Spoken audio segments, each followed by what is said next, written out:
السلام علیکم ورحمۃ اللہ وبرکاتہ۔ الحمدللہ رب العالمین والصلاة والسلام علی رسولہ الکریم، اما بعد فقد قال اللہ تعالی فی القرآن المجید والفرقان الحمید، اعوذ باللہ من الشیطان الرجیم، بسم اللہ الرحمن الرحیم، قل هو اللہ احد اللہ الصمد لم یلد ولم یولد ولم یکن لہ کفوا احد۔ میں نے ابھی آپ کے سامنے ایک پوری سورۃ تلاوت کر دی ہے۔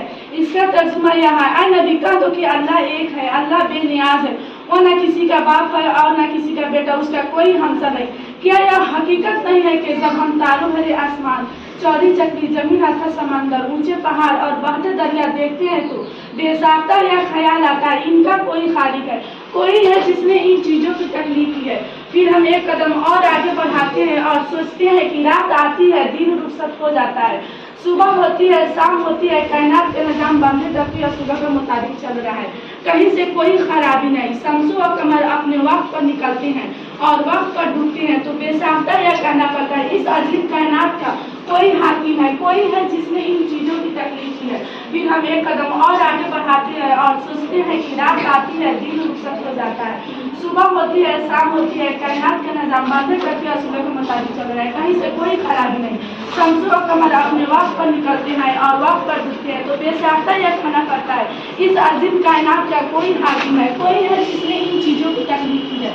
پھر ہم ایک قدم اور آگے بڑھاتے ہیں اور سوچتے ہیں کہ رات آتی ہے، دن رخصت ہو جاتا ہے، صبح ہوتی ہے، شام ہوتی ہے، کائنات کا نظام بندھے ترقی اور صبح کے مطابق چل رہا ہے، کہیں سے کوئی خرابی نہیں۔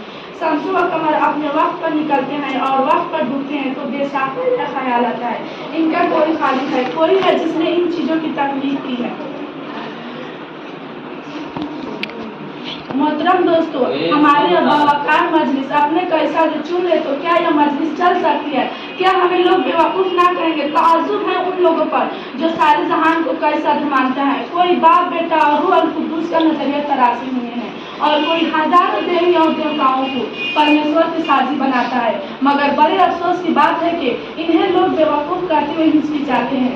حضرات، ممکن ہے کہ دوران تقریر اس حقیر سراپا تقریر سے کچھ غلطیاں ہو گئی ہو، میں بھی اور انسانوں کی طرح ایک انسان ہوں، اس لیے مجھ سے غلطیاں ہو جانا کوئی حیرت کی بات نہیں۔ آپ حضرات سے گزارش ہے کہ مجھے مطالعہ فرمائے کہ میں نے کون سی بات غلط کہی ہے، تاکہ میں آئندہ ایسا نہ کروں۔ انہی چند باتوں پر میں اپنی تقریر ختم کرتا ہوں۔ وما توفیق الا باللہ۔ نقشِ توحید کا ہر دل پہ بٹھایا ہم نے، نقشِ توحید کا ہر دل پہ بٹھایا ہم نے، زیر خنجر بھی یہ پیغام سنایا ہم نے۔ کس کی حیبت سے صنم سہمے ہوئے رہتے تھے، کس کی حیبت سے صنم سہمے ہوئے رہتے تھے، منہ کے بل بھی وہ اللہ کرتے تھے۔ السلام علیکم ورحمۃ اللہ۔